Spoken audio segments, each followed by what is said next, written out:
শীত মানেই পিঠাপুলির উৎসব। আজকে আমি বানাবো চট্টগ্রামের ঐতিহ্যবাহী বিন্নি চালের পিঠা। এই পিঠা খেতে হয় একদম নরম তুলতুলে। আপনারা একবার হলেও এই পিঠা তৈরি করে খাবেন। আসসালামু আলাইকুম everyone, welcome to Mehnu's mom's kitchen. চট্টগ্রামের এই ঐতিহ্যবাহী পিঠাটি আমাদের থেকে আস্তে আস্তে হারিয়ে যাচ্ছে। তাই আপনারা অবশ্যই এই পিঠা একবার হলেও বানিয়ে খাবেন। আশা করছি আপনাদের অনেক ভালো এবং উপকারে আসবে। শীতের সকালে এই পিঠা দিয়ে চা খেতে লাগবে একদম দারুণ। বিন্নি চালের এই পিঠা তৈরি করতে আমার লাগছে 2 কাপ বিন্নি চাল। বিন্নি চালটি দেখতে মোটা এবং গোল হয়। অন্য কোনো চাল দিয়ে এই পিঠা হবে না।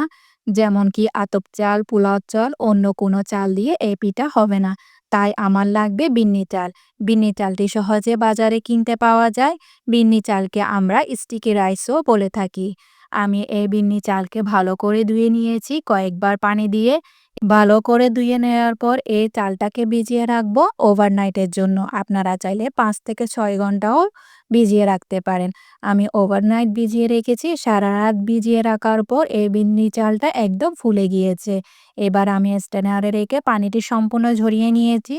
পানিটি যখন সম্পূর্ণ ঝরে যাবে তখন আমি একটি পরিষ্কার তাওয়াল নিয়ে নিলাম। তাওয়ালের উপর দিয়ে আমি চালটাকে ছড়িয়ে দিয়েছি। সম্পূর্ণভাবে চারিদিকে ছড়িয়ে দেওয়ার পর এটাকে আমি ফ্যানের বাতাসে রেখে দিব শুকিয়ে যাওয়া পর্যন্ত। আপনারা চাইলে রোদেও শুকিয়ে নিতে পারেন। আমি সম্পূর্ণভাবে ড্রাই করব না, একটু একটু ভিজা থাকবে এই চালগুলা। সামান্য একটু ভিজে থাকার কারণে এই চালগুলা ব্লেন্ডারে গুঁড়ো করতে অনেক সুবিধা হয়। তাই সম্পূর্ণভাবে একদম ড্রাই করবেন না, একটু একটু ভিজা থাকা অবস্থায় দেখুন আমার চালগুলা কেমন হয়েছে। এই অবস্থায় ব্লেন্ডার জারে দিয়ে এই চালগুলাকে গুঁড়ো করে নিয়েছি। একসাথে বেশি পরিমাণ চাল দিতে যাবেন না। এক মুঠো করে চাল দিয়ে এটাকে ব্লেন্ডারে দিয়ে ভালো করে গুঁড়ো করে নিয়েছি। চালগুলোকে গুঁড়ো করে নেওয়ার পর একদম স্মুথ পাউডার হয়ে গিয়েছে। এই চালের গুঁড়োকে একটি চালনিতে নিয়ে ভালো করে চেলে নিয়েছি। অবশ্যই চেলে নিবেন এই পর্যায়ে। সবগুলা আমি ব্লেন্ডার করে ভালো করে চালনি দিয়ে চেলে নিয়েছি। চেলে নেওয়ার পর দেখুন এখানে কতগুলো গুঁড়ি বের হয়েছে। এই গুঁড়িগুলাকে আবার ব্লেন্ডারে দিয়ে আপনারা শেষ পর্যায়ে একবার ব্লেন্ডার করে নিবেন। সব চালের গুঁড়াকে চেলে নেওয়ার পর বাস তৈরি হয়ে গিয়েছে আমার বিন্নি চালের গুঁড়া। আপনারা কষ্ট করে একবার এই চালের গুঁড়া তৈরি করলে বেশ অনেক দিন ধরে পিঠা তৈরি করে খেতে পারেন। এই চালের গুঁড়াকে আপনারা ডিপ ফ্রিজে রেখে দিবেন। যখনই পিঠা তৈরি করবেন তখনই চালের গুঁড়া বের করে পিঠা তৈরি করে খাবেন। আমি আজকে যে পরিমাণ চালের গুঁড়া দিয়ে পিঠা তৈরি করব, 2 কাপ চালের গুঁড়া নিয়ে নিয়েছি। 1 টিস্পুনের মতো লবণ দিয়ে দিয়েছি। লবণটি দিয়ে চালের গুঁড়ার সাথে ভালো করে মিশিয়ে নিয়েছি। মিশিয়ে নেওয়ার পর এখানে এবার অল্প পরিমাণের পানি দিয়ে, বেশি একসাথে পানি দিতে যাবেন না। হাতের মুঠোতে অল্প পরিমাণে পানি দিয়ে এই চালের গুঁড়ার সাথে পানি ভালো করে মিশিয়ে নিয়েছি। যেহেতু চালের গুঁড়াটা ভিজা চালের গুঁড়া তাই পানির পরিমাণ অনেক কম লাগবে। যদি এখানে শুকনা চালের গুঁড়া হতো তাহলে এখানে পানির পরিমাণ আরও বেশি লাগবে। আমার এখানে 2 থেকে 3 মুঠো মতো পানির পরিমাণ লেগেছে। যেহেতু আমার চালের গুঁড়াটি ভিজা চালের গুঁড়া। অল্প অল্প পানি দিয়ে আমি যেভাবে দেখাচ্ছি এই প্রসেসটি করতে হবে প্রায় 4 থেকে 5 মিনিটের মতো। আমার দেখানো মতো এই প্রসেসটি ভালো করে ফলো করবেন। হাতে যখন এভাবে মুঠো করে দলা বেঁধে আসবে তখনই মনে করবেন আপনার একদম পারফেক্ট হয়েছে পানি আর চালের গুঁড়া মিশানোটি। এখন এটাকে রেস্টে রাখবো 10 মিনিটের জন্য। সেই ফাঁকে আমি নারকেলের পুরটা রেডি করে নিচ্ছি। 1 কাপ নারকেল কোড়া নিয়ে নিয়েছি। সে সাথে দিয়ে দিয়েছি হাফ কাপের মতো গুড়। গুড়টিকে দিয়ে ভালো করে চুলার আঁচ লোতে রেখে আমি রান্না করে নিয়েছি। গুড়টি যখন মেল্ট হয়ে আসবে বা গুড়টি যখন গলে যাবে তখন এর মধ্যে আমি দিয়ে দিয়েছি 1 টেবিল স্পুনের মতো গুঁড়া দুধ। এরপর দিয়ে দিচ্ছি 1 টিস্পুনের মতো ঘি। ঘিটি অবশ্যই দিবেন একটি সুন্দর ফ্লেভার আসার জন্য। এবার গুঁড়া দুধের সাথে ভালো করে মিশিয়ে নিয়েছি। মিশিয়ে নেওয়ার পর এটি আঠালো হয়ে আসছে। আমি এবার চুলার আঁচ বন্ধ করে দিব।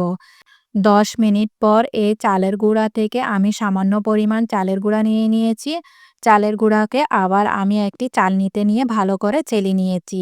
এই চেলে নেওয়ার প্রসেসটা অবশ্যই করতে হবে, না হলে আপনার পিঠা হবে না। এভাবে করে আপনারা একটি চালনি নিয়ে নিবেন। চালনির মধ্যে এইটাকে ভালো করে চেলে নিবেন। আমি যেভাবে দেখিয়ে দিচ্ছি চালের গুঁড়োকে চেলে নেওয়ার পর এবার পিঠা তৈরি করে নিচ্ছি। পিঠা তৈরি করার জন্য আমি একটি লোহার তাওয়া নিয়ে নিয়েছি। তাওয়াকে আমি চুলার আঁচ লোতে রেখে আমি পিঠাগুলা তৈরি করে নিচ্ছি। ২ থেকে ৩ চামচের মতো চালের গুঁড়া নিয়ে নিলাম। চালের গুঁড়াকে আমি এভাবে করে তাওয়াতে সেট করে দিয়েছি। চালের গুঁড়াটি দিয়ে দেওয়ার পর উপর দিয়ে ১ চিমটি পরিমাণ চিনি ছিটিয়ে দিবেন। চিনিটি যখন গলে আসবে তখন এই পিঠাটি হবে একদম নরম সফট। আমি এটাকে কুক করে নিচ্ছি প্রায় ২ মিনিটের মতো। যখন চিনিটি মেল্ট হয়ে আসবে এখানে আমি পরিমাণ মতো নারিকেলের পুর দিয়ে দিয়েছি। বাস তৈরি হয়ে গিয়েছে আমার একটি পিঠা। যদি আপনারা চান কালারটি আরেকটু ক্রিস্পি করার জন্য বা লালচে করার জন্য তাহলে তাওয়াতে আরেকটু সময় ধরে লালচে করে নিবেন। আমি এটাকে হোয়াইট কালারে রাখবো।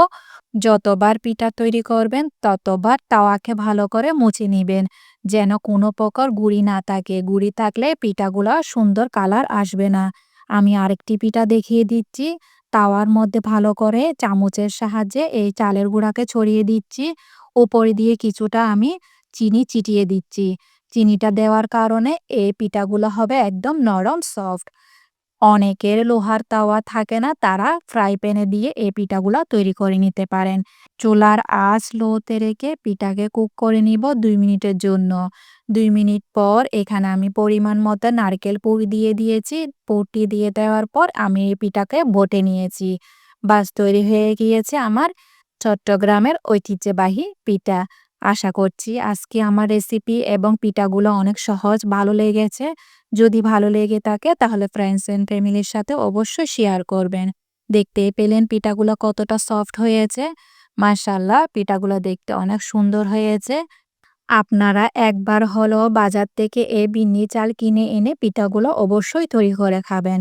আমি একটি পিঠা আপনাদেরকে ভেঙে দেখিয়ে দিচ্ছি।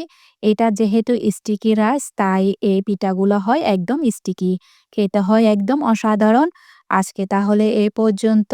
দেখা হচ্ছে নতুন আরেকটি রেসিপি নিয়ে। সে পর্যন্ত ভালো থাকবেন, সুস্থ থাকবেন, আমার জন্য দোয়া করবেন।